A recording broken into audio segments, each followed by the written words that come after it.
Cut her off if your sister does this with your life savings. I'm Madison Chen, and I learned this lesson the hardest way possible. What started as helping my little sister pursue her dreams turned into the biggest financial nightmare of my life, but the real betrayal when I got sick and needed help. My entire family abandoned me. The person who saved me wasn't who you'd expect, and what we uncovered about my sister's spending will shock you. Let me take you back to where this all began. Growing up, I was always the responsible one. While my sister Sarah got to focus on being the family princess, I was working part-time jobs at 14 to help with household expenses. My parents always said, "Madison, you're so mature for your age. Sarah needs more guidance." What they really meant was Sarah got to be a kid while I had to be an adult. The pattern was set early. When Sarah wanted dance lessons, I worked extra shifts at the local diner to help pay for them. When she needed a new laptop for school, I used my babysitting money. My parents praised me for being such a caring big sister, but looking back, I realised they were training me to be Sarah's personal ATM. College made things worse.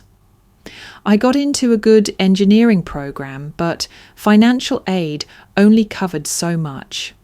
I took out student loans, worked in the campus computer lab, and ate ramen noodles for dinner most nights. Meanwhile, Sarah got accepted to a private art school. Did she take out loans? Of course not. Mum and Dad liquidated their retirement savings to pay her full tuition because art school is so expensive and Sarah has such talent. When I graduated with my computer science degree, I had $47,000 in student debt. Sarah graduated debt-free with a fine arts degree and immediately moved back home to figure out her next steps. I moved to Silicon Valley, lived in a cramped apartment with 3 roommates, and started my career as a software engineer. Every month, I sent money home, not because my parents asked, but because Sarah always had some emergency. Her car broke down. She needed professional headshots for auditions. She wanted to take a photography workshop in Los Angeles. Each request came with tears and promises that she'd pay me back as soon as she got on her feet. 5 years passed. I worked my way up to senior engineer, finally earning a decent salary. I moved to my own 1-bedroom apartment, started a savings account, and began dreaming about buying a small house. I had managed to save $85,000, money I'd scraped together by living below my means, skipping vacations, and driving a 10-year-old Honda Civic while my coworkers bought new cars. That's when Sarah's borrowing really escalated. It started with what seemed like a reasonable request. She called me one Tuesday evening, crying into the phone. "Madison, I found the perfect apartment in downtown Portland. It's near all the galleries, and I could finally start building my photography business. But I need $5,000 for the security deposit and first month's rent." I hesitated. $5,000 was a big chunk of my emergency fund. But Sarah's voice was so desperate, so hopeful. "I'll pay you back within 6 months, I promise. This is my chance to finally make something of myself." Against my better judgment, I transferred the money. Sarah was thrilled, sending me pictures of her new loft apartment with its exposed brick walls and massive windows. It looked expensive, much more expensive than what someone just starting a photography business should be able to afford. 3 months later, another call. "Madison, I know I still owe you from before, but I found this incredible deal on a BMW. It's only $8,000 and it's practically new. I need reliable transportation for client meetings, and showing up in Mom's old minivan isn't exactly professional. Sarah, you haven't paid me back for the apartment yet. I know, but think of this as an investment in my business. Once I have the right image, the clients will come.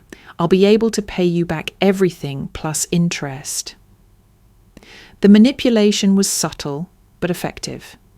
She made it sound like I was holding back her success by being stingy with money. I transferred another $8,000, bringing her debt to me up to $13,000. The requests kept coming. A $12,000 trip to Europe for artistic inspiration, $20,000 to invest in professional photography equipment and studio space. Each time, Sarah had a compelling reason. Each time, my parents supported her requests with phrases like, "Madison, you're doing so well financially, and family helps family."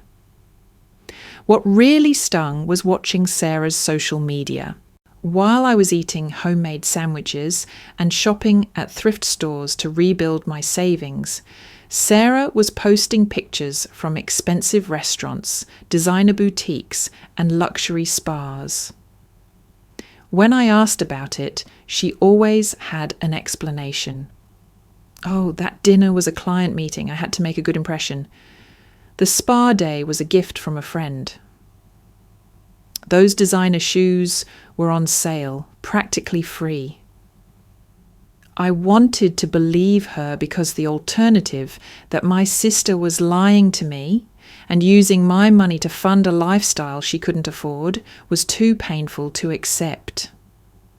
The breaking point came 18 months later. I had managed to save another $40,000, putting my total savings back up to $48,000. It wasn't the $85,000 I'd started with, but it was progress. That's when Sarah called with her biggest request yet. "Madison, I have an amazing opportunity. There's this exclusive photography workshop in Italy, led by a famous fashion photographer. It costs $30,000, but it could completely change my career trajectory. This is the kind of networking that leads to magazine contracts and celebrity shoots." $30,000. More than half my savings. I felt sick just thinking about it. "Sarah, I've already given you over $60,000. When are you going to start paying me back?" Her tone shifted immediately. "I can't believe you're being so selfish right now. Do you know how hard it is trying to make it as an artist? You have a stable job, a guaranteed paycheck. I'm out here fighting for every opportunity." Then came the guilt trip I'd heard 1,000 times before. Mum and Dad sacrificed everything for my education. They believed in my dreams. I thought you did too. I guess I was wrong about you. The emotional manipulation worked. 3 days later, I transferred $30,000 to Sarah's account, leaving me with just $18,000 in savings. Less than I'd had when I started my career 5 years earlier. That's when my body started rebelling against the stress I'd been carrying. I was working longer hours, trying to rebuild my savings, surviving on coffee and anxiety. I'd wake up at 4 a.m. with my heart racing, thinking about money. I stopped going out with friends because I couldn't afford it.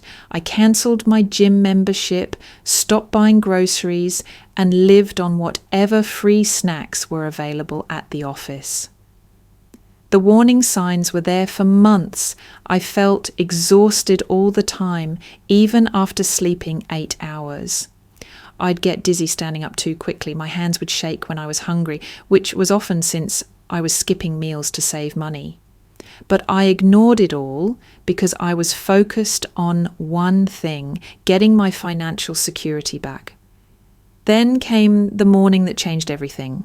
I was in the middle of a code review meeting when the room started spinning. I gripped the edge of the conference table, trying to steady myself, but the dizziness got worse.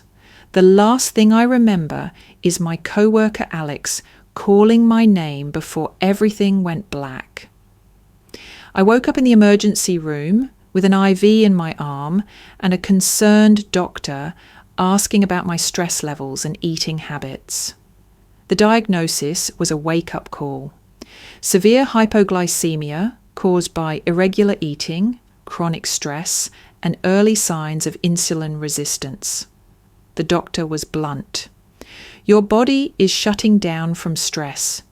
You need to take time off work, change your diet, and find ways to manage whatever's causing this level of anxiety. If you don't, you're looking at diabetes, heart problems, and potentially worse. As I lay in that hospital bed, the reality of my situation hit me. I'd given my sister nearly $80,000, money I'd worked 5 years to save, and I couldn't even afford proper meals. I was risking my health trying to rebuild what she'd taken, while she was living a luxury lifestyle funded by my sacrifice. The doctor recommended 3 months of medical leave with regular monitoring. My company's short-term disability would cover 30% of my salary, but that meant my already tight budget would become impossible. I needed help, and for the first time in my life, I was going to have to ask my family for support. I called Sarah first, thinking maybe this health scare would wake her up to what her borrowing had cost me. Sarah, I'm in the hospital. I collapsed at work from stress and malnutrition. The doctor says I need 3 months off, but I can barely afford rent on disability pay. I need you to pay back some of what you owe me. The silence on the other end of the line stretched so long I thought she'd hung up. Madison, are you seriously calling me from a hospital bed to ask for money? That's so manipulative. I'm struggling too, you know. I can't just magic up $80,000 because you're having health problems. Sarah, I'm not asking for all of it, just enough to cover my expenses while I recover. Maybe $10,000? I don't have $10,000 just sitting around. God, you're so selfish. I'm trying to build a career here and all you care about is money. Maybe if you weren't so obsessed with hoarding cash, you wouldn't be so stressed. She hung up on me. I sat there staring at my phone, IV drip flowing into my arm, trying to process what had just happened. My sister had just called me selfish for asking for help after collapsing from the stress of funding her lifestyle. I called my parents next. Surely they would understand the severity of the situation. Madison, honey, we're so sorry you're not feeling well, my mother said in that condescending tone she used when she thought I was being dramatic. But you know, Sarah is going through a really tough time right now. Her photography business is just getting started and she can't afford to take on debt payments. Mum, I'm not asking Sarah to take on debt. I'm asking her to pay back money she borrowed from me. Money I need to survive while I recover from a stress-related collapse. Well, maybe this is a sign that you need to slow down and reassess your priorities. You've always been so focused on money and work. Perhaps this is God's way of telling you to focus on what really matters, family. The irony was crushing. They were lecturing me about family while refusing to help me in my time of need because it might inconvenience Sarah. What about the $80,000 I've given Sarah over the years? Doesn't that show I care about family? That's different, Madison. You chose to help your sister pursue her dreams. No one forced you to give her that money. My father chimed in with his usual deflection. Maybe you should look into getting a loan to tide you over. You have good credit, and it's not fair to expect Sarah to derail her career trajectory because you're having temporary financial difficulties. I hung up feeling more alone than I'd ever felt in my life. Here I was, lying in a hospital bed because I'd literally worked myself sick trying to fund my sister's lifestyle, and my family's response was to protect her from any responsibility for the situation she'd created. That night, as I lay awake, listening to the hospital machines beep around me, I realized something fundamental had shifted. For 28 years, I'd been the responsible one, the reliable one, the one who sacrificed for everyone else's dreams. And when I finally needed help, when I was at my most vulnerable, my family had made it clear where their priorities lay. The next morning, Alex showed up at the hospital with flowers and a concerned expression. "Madison, what the hell happened? One minute you were fine, the next minute you were unconscious on the conference room floor." I found myself telling Alex everything, the years of supporting Sarah, the mounting debt she owed me, the health problems caused by financial stress, and my family's reaction to my request for help. Alex listened without judgment, occasionally shaking his head in disbelief. "Wait, let me get this straight. You've given your sister $80,000 over the past few years, and now that you're sick and need help, she's calling you selfish. That's about the size of it." Alex was quiet for a long moment, then pulled out his phone. "What's your sister's Instagram handle?" "Why?" "Just trust me." Reluctantly, I gave him Sarah's social media information. For the next 10 minutes, Alex scrolled through her posts, his expression growing darker with each swipe. "Madison, you need to see this." He handed me the phone, and what I saw made my stomach drop. The past 6 months of Sarah's Instagram told a story of incredible luxury. Designer handbags that cost more than my monthly rent, dinner at Michelin-starred restaurants, a wine tasting tour through Napa Valley that looked like it cost more than my annual grocery budget, and then, just 3 days ago, a post that made my blood run cold. It was a picture of Sarah standing next to a brand new BMW X5, keys in hand, with the caption, "Treated myself to an upgrade. Sometimes you just have to invest in yourself. Blessed life, new whip, living my best life." The car in the photo was clearly not the $8,000 used BMW she'd asked me to help her buy. This was a $60,000 luxury SUV fresh off the lot. Alex saw my expression change. "That's not the car you helped her buy, is it?" I shook my head, unable to speak. The betrayal cut deeper than I'd thought possible. Not only had Sarah been lying about paying me back, she'd been lying about what she was spending the money on. While I was eating ramen noodles and skipping meals, she was buying luxury cars and living like a trust fund kid.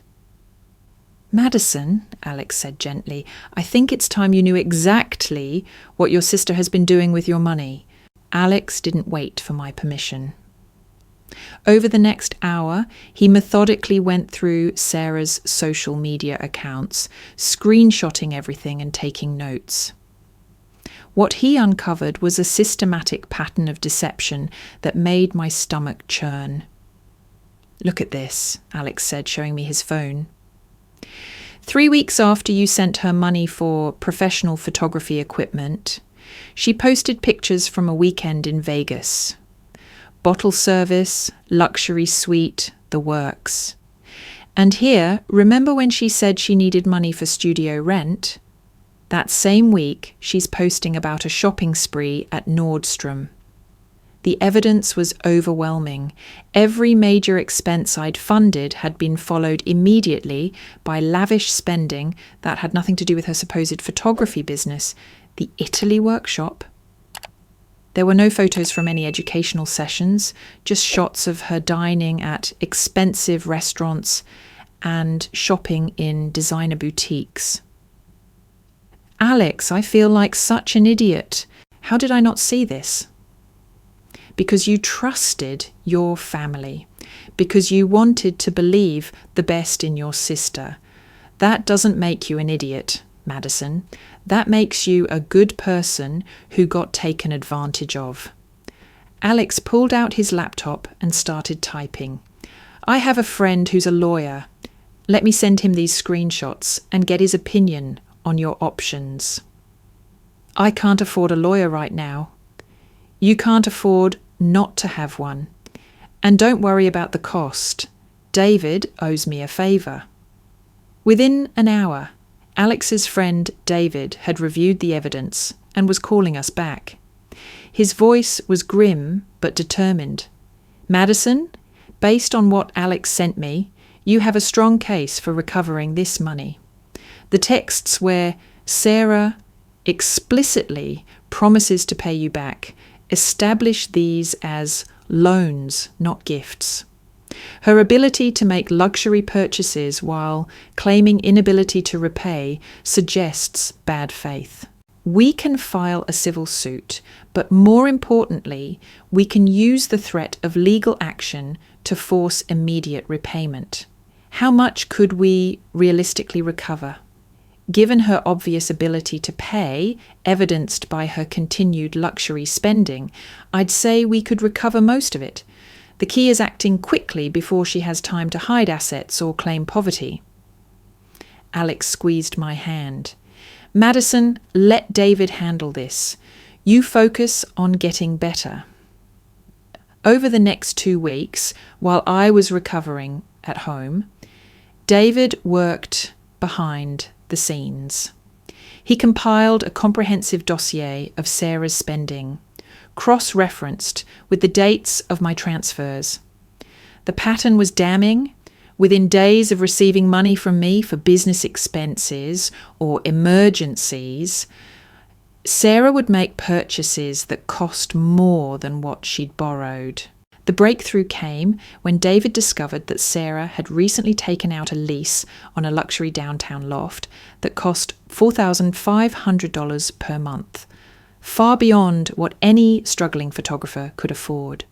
She'd also financed not one, but 2 cars, the BMW X5 I'd seen on Instagram, and a Tesla Model S that she'd somehow kept off social media. She's been living like she has a 6-figure income, David explained during one of our phone calls. But according to her tax returns, which I obtained through legal channels, she's reported less than $15,000 in photography income over the past 3 years. The math doesn't add up unless you factor in the money she's been taking from you. David's plan was brilliant in its simplicity. Rather than starting with a lawsuit, he would arrange a family intervention where Sarah's spending would be exposed in front of our parents. The shock value would force an immediate response, and if Sarah refused to cooperate, we'd proceed with legal action. The key is catching her when she can't prepare a defense or hide evidence, David explained. Your parents need to see the reality of what she's been doing with your money. The opportunity came sooner than expected.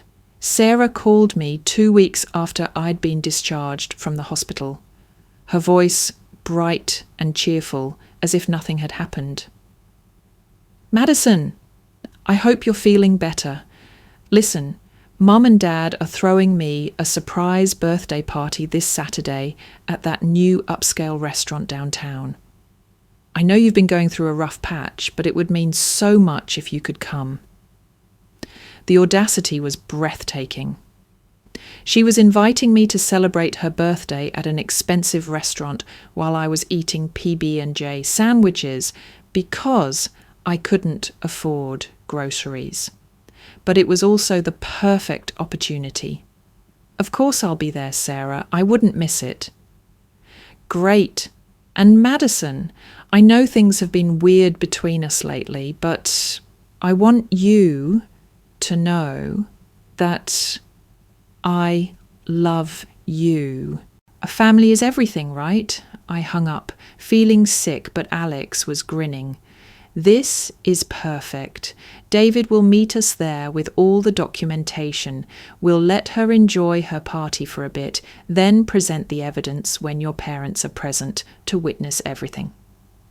Saturday arrived grey and drizzly, matching my mood.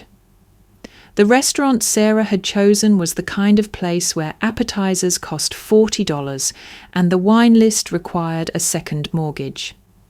As I walked in wearing my one decent dress, the same black dress I'd owned for 5 years, I felt completely out of place among the designer-clad crowd. Sarah was holding court at a large table, wearing what looked like a brand new designer dress and enough jewellery to fund a small country. She was regaling our parents and several friends with stories about her thriving photography business and her plans to expand into fashion photography. "Madison," she squealed when she saw me, jumping up to give me a hug that felt more performative than genuine. "You look so much better.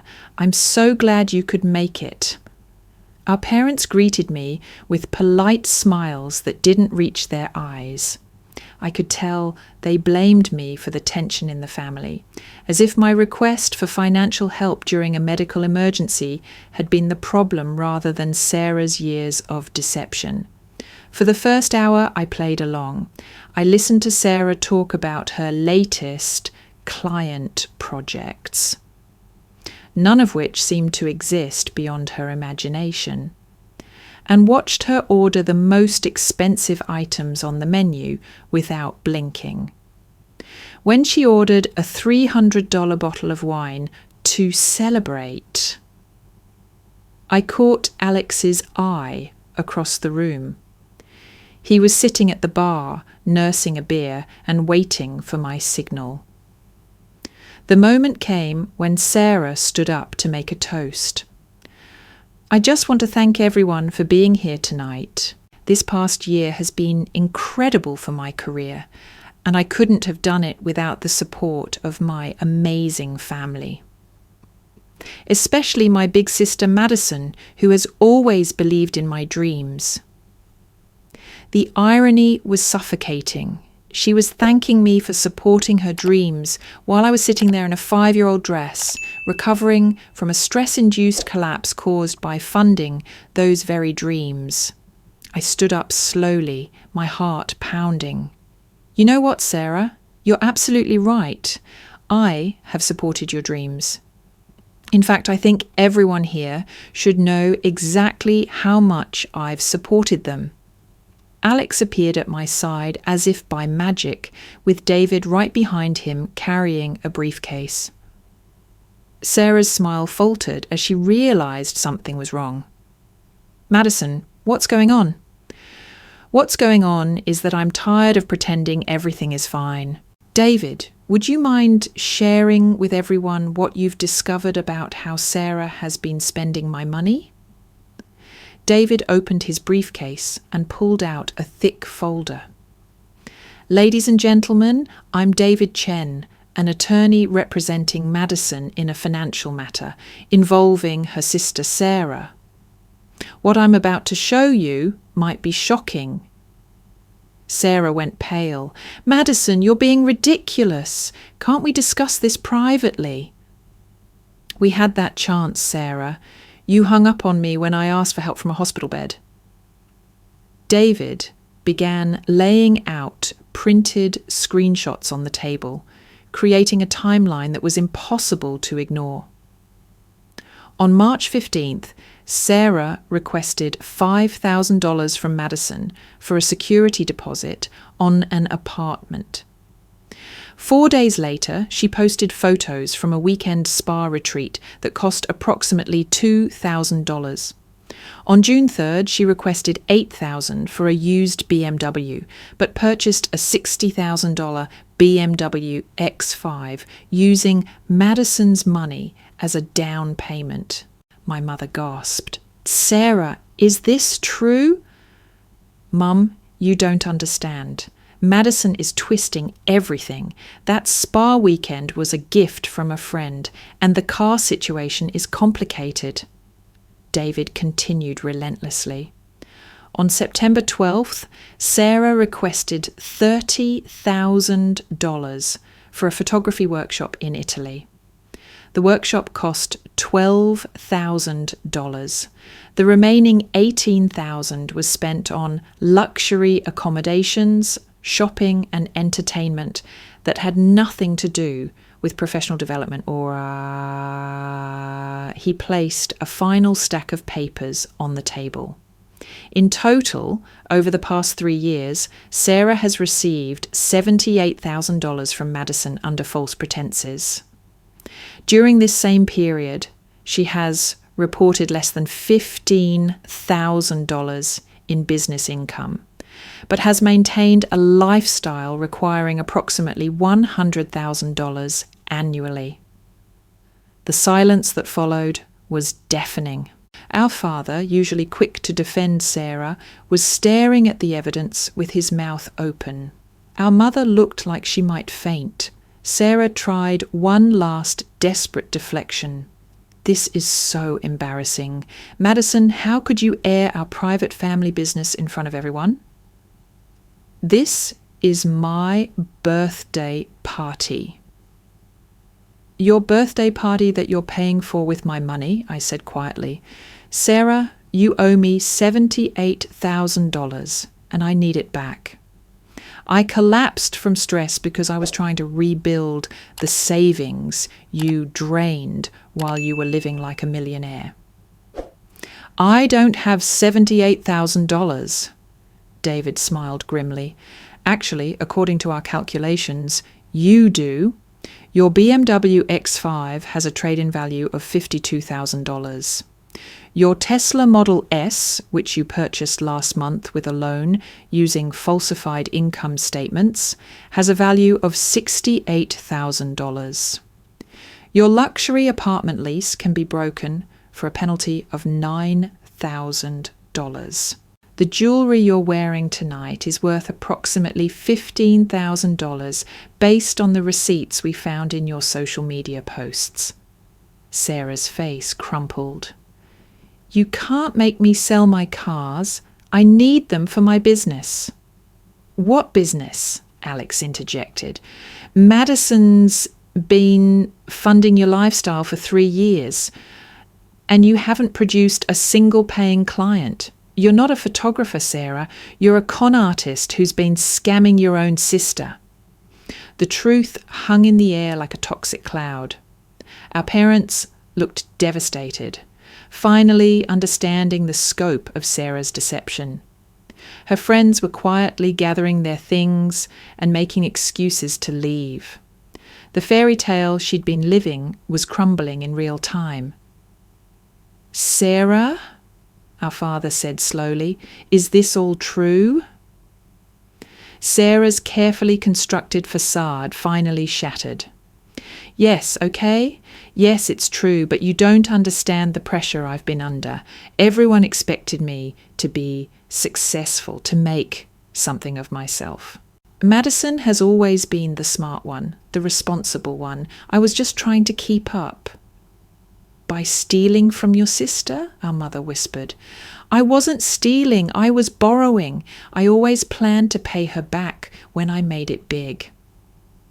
David pulled out another document. "This is a formal demand for repayment. Sarah has 30 days to return the $78,000 plus interest and legal fees, or we proceed with a civil lawsuit. Given the evidence of fraud and the falsified loan documents for her cars, criminal charges are also a possibility. Sarah looked around the table desperately, seeking support that was no longer there. "Mum, Dad, you can't let them do this to me. I'm your daughter." Our father's voice was heavy with disappointment. "So is Madison, Sarah, and she's the one who's been taking care of everyone while you've been lying to us." "Madison," our mother said, tears in her eyes, "we had no idea. We thought you were just being dramatic about money. We didn't realize." "You didn't realize because you didn't want to," I said, standing up. "You enabled Sarah's behavior because it was easier than holding her accountable. Well, now she's accountable to the law." Sarah made one final plea. "Madison, please, you're my sister. We can work this out as a family. I'll pay you back gradually, I promise." I looked at her for a long moment, remembering all the promises she'd made before. "Sarah, you had 3 years to keep your promises. You had dozens of chances to tell the truth. You had every opportunity to pay me back instead of buying luxury cars. And when I was lying in a hospital bed, sick from the stress of funding your lifestyle, you called me selfish for asking for help." I picked up my purse and looked around the table one last time. "David will be in touch about the payment timeline. Sarah, I suggest you contact a financial advisor about liquidating your assets. And Mom, Dad, you might want to think about why you found it so easy to believe I was the problem when I was the one paying for everything." As Alex and I walked toward the exit, Sarah's voice called out behind us. "Madison, wait! You can't just destroy my life like this. I'm family." I turned back, feeling calmer than I had in years. "Sarah, I didn't destroy your life. I funded it. For 3 years, I gave you everything you asked for while sacrificing my own health and financial security. The life you're afraid of losing, it was never yours to begin with. It was mine." The weeks that followed were a whirlwind of legal proceedings and family drama. Sarah tried everything: tears, anger, attempts to turn our parents against me, and even showing up at my apartment to beg. But David had built an airtight case, and the evidence was overwhelming. Faced with the reality of criminal fraud charges, Sarah finally agreed to the repayment terms. She sold both cars, broke her luxury apartment lease, and liquidated her designer wardrobe and jewelry collection. Within 6 weeks, I had $68,000 back in my account. Not the full amount, but enough to rebuild my financial security. The remaining $10,000 would come from a payment plan that David had structured to ensure compliance. If Sarah missed a single payment, the criminal charges would be filed automatically. But the money, while important, wasn't the real victory. For the first time in my adult life, I had set boundaries and enforced consequences. I had chosen my own well-being over family dysfunction. And I had learned that sometimes the family you choose, like Alex, who had stood by me through everything, is more valuable than the family you're born into. My parents tried to reconcile, sending awkward text messages about healing the family and moving forward. But their version of moving forward involved me forgiving Sarah and pretending none of this had happened. They couldn't understand why I refused to enable the family dynamic that had nearly destroyed my health. As I sat in my apartment one evening, looking at my rebuilt savings account and feeling truly healthy for the first time in years, Alex brought up something that had been on both our minds.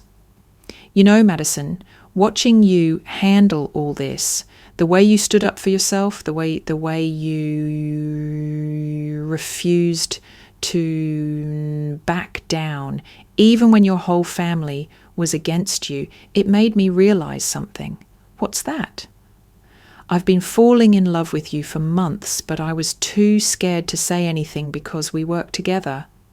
But life's too short to let fear stop you from going after what you want. I looked at Alex, really looked at him. This was the person who had sat with me in the hospital, who had helped me uncover the truth, who had stood by me when my own family wouldn't. This was someone who had seen me at my lowest point and chosen to lift me up instead of taking advantage. Alex, I said, reaching for his hand, I think I've been falling for you too.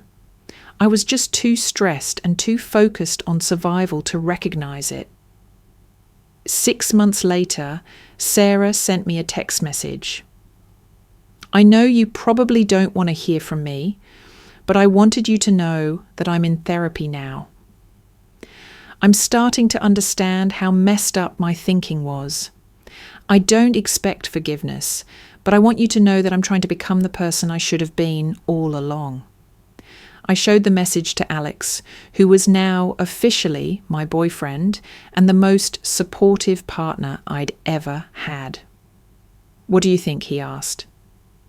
I think she's finally taking responsibility for her actions. But I also think some damage can't be undone. I hope she gets the help she needs, but I'm not going back to being her safety net. And your parents? They're still trying to get me to rebuild the family relationship, but they want me to do all the work while Sarah faces no real consequences. I'm done with that dynamic. I looked out the window of our shared apartment.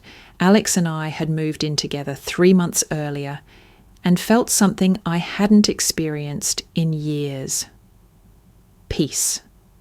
My savings account was healthy, my career was thriving, and I was in a relationship with someone who valued my well-being as much as I valued theirs. You know what the crazy thing is? I said to Alex. I spent so many years thinking family meant sacrificing everything for the people you love. But real love, the kind you show me, the kind I should have been showing myself, doesn't require anyone to destroy themselves for someone else's benefit. And now? Now I know the difference between supporting someone's dreams and enabling their dysfunction.